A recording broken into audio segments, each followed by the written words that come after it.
Barbie Forteza tampok sa isang Estonian magazine at Janelle Mercado at Dennis Trillo sweet na sweet sa kanilang Amsterdam trip.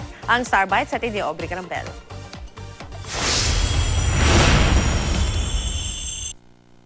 Sky high! Yan daw ang pakiramdam ni Dennis Trillo kasama ang rumored girlfriend na si Janelle Mercado sa kanilang bakasyon sa Amsterdam.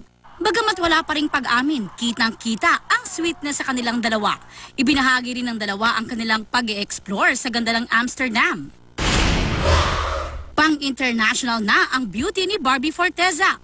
Tampok si Barbie sa isang creative lifestyle and fashion publication sa Estonia.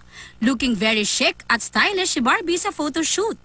Nasa Estonia si Barbie para sa tuos na entry sa Tallinn Black Nights Film Festival. Nasa bansa ngayon ang film director na si Anthony Diaz V.